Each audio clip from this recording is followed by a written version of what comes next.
Olá, tudo bem? Hoje eu vou falar da disfunção erétil.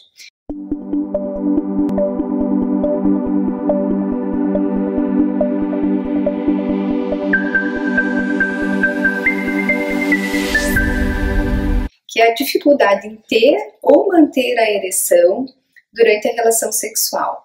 Ou também pode ser uma diminuição na qualidade, na potência dessa ereção, dificultando a penetração. Dentre as disfunções sexuais masculinas, a disfunção erétil é a mais frequente. Então, quando a gente está diante de um paciente que traz essa queixa, a gente precisa observar algumas questões que são bem importantes. Primeiro, a gente está diante de uma disfunção orgânica, psicogênica, mista.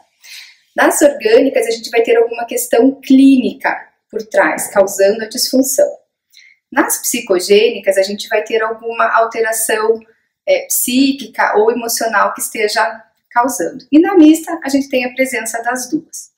Por isso, se o paciente que veio te trazer a queixa ainda não passou por uma avaliação com o urologista, é super importante que ele faça, porque essas informações vão ser bem relevantes para a gente conseguir, então, enquadrar esse paciente em alguma dessas situações.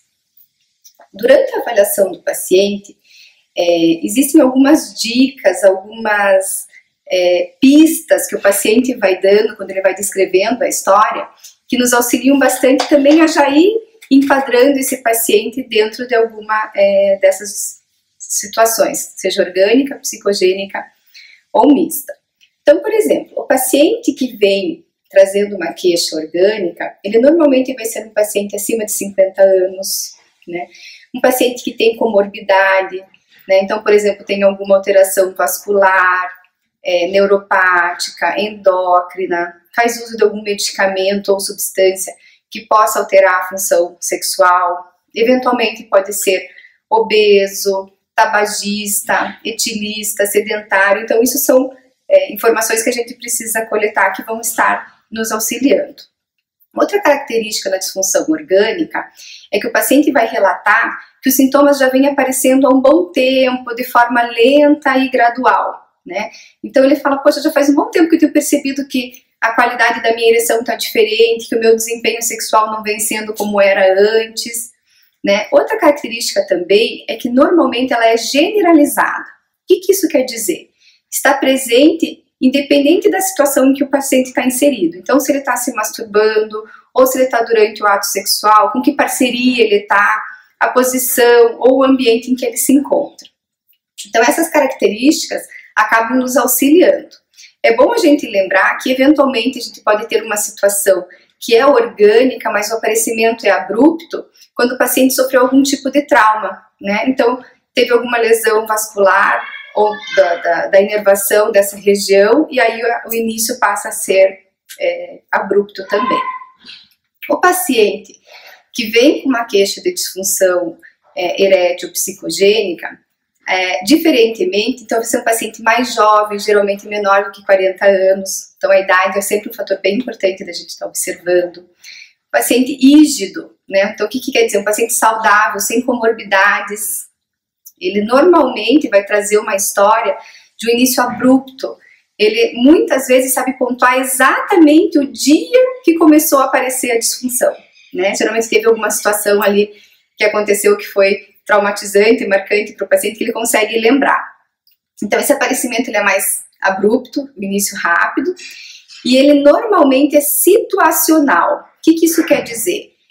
Então, por exemplo, não está presente na masturbação, então na masturbação acontece tudo normalmente, mas está presente durante a relação sexual, ou eventualmente com uma determinada parceira ou parceria, né? Uma parceria, ou uma determinada posição, ou lugar, ambiente, enfim, né? Outra situação importante que a gente pode observar na disfunção psicogênica é que normalmente aquela ereção noturna que os homens têm se mantêm preservadas, estão presentes nessas situações. Na mista, então, você vai ter um paciente, por exemplo, que já tem uma história de alguma condição clínica, por exemplo, uma diabetes e hipertensão, né, que já sabia que em algum momento talvez fosse ter uma disfunção erétil, mas no momento em que aquilo realmente acontece, isso acaba mexendo com a autoestima do paciente, né, com a confiança, com o orgulho, Então, acaba trazendo questões psicogênicas também. Então, mesmo aquele paciente que você vai usar uma medicação para auxiliar, às vezes a medicação não funciona tão bem porque ele ficou com essas questões de ansiedade, de desempenho, e tudo que vão precisar ser abordadas também. Então, a importância da gente enquadrar o paciente numa disfunção orgânica, psicogênica ou mista, é a abordagem que você vai trazer, né? Quer dizer, qual é a proposta terapêutica que você vai oferecer para esse paciente. É importante a gente lembrar também que existem alguns critérios que o paciente precisa cumprir para a gente falar que tem, então, uma disfunção sexual ou uma disfunção erétil, no caso que a gente está conversando hoje. Então, ela precisa ser persistente ou recorrente, ou seja, ela tem que estar presente em pelo menos 75% das vezes. Ela tem que estar presente pelo menos nos últimos 6 meses. E ela tem que trazer sofrimento significativo para o paciente, né? É importante a gente lembrar que a gente precisa então fazer toda essa análise para excluir que o paciente eventualmente tenha alguma condição psiquiátrica que possa estar justificando como um quadro depressivo, por exemplo, né? Alguma alteração clínica, uso de medicamento ou de alguma substância.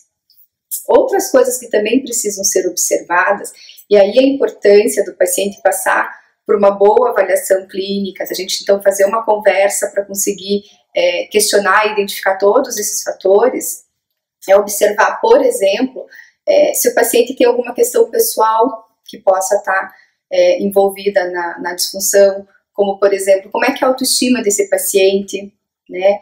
Ele se gosta, ele gosta da imagem que ele vê no espelho, ele tem alguma vivência negativa, teve alguma situação de trauma ou de abuso, né? Como que está o trabalho dessa pessoa, a situação financeira dela, porque todas essas questões, elas podem trazer algum impacto no momento em que a pessoa está se expondo ao ato sexual, né? Ela tem alguma parceria, um relacionamento fixo, como que é esse relacionamento, né? Como que é o diálogo, a intimidade desse casal, né? Eles esperam a mesma coisa da relação sexual, que tipo de sexo cada um gosta, porque isso são coisas bem importantes também, né? Essa parceria eventualmente está passando por algum problema, alguma doença, alguma situação assim que também possa ter um impacto na vida sexual do casal, né? Essa pessoa, ela faz parte de alguma descendência que tem algum impacto, por exemplo, na parte da sexualidade, a que religião ela pertence, ela recebeu algum tipo de educação sexual, ou como muitas vezes eu brinco, de deseducação sexual, né? Então pessoas que ouviram sempre questões negativas sobre o sexo, de que é feio, é errado, é pecado, é sujo, dói, machuca, né? Então todas essas questões são importantes da gente estar observando, porque a hora então que a gente pega esse indivíduo, que a gente analisa todos esses fatores, aí sim a gente pode realmente entender o que está acontecendo com aquela pessoa, né? Qual é a história de vida dela, quais são todos os fatores que podem estar influenciando naquela disfunção, e aí sim fazer uma proposta terapêutica adequada, né? Então espero hoje poder ter esclarecido um pouquinho para vocês sobre a disfunção erétil. Para quem eventualmente se identificou de alguma forma, né, busque ajuda, porque tem tratamento, né? E se precisar, eu estou à disposição. Obrigada.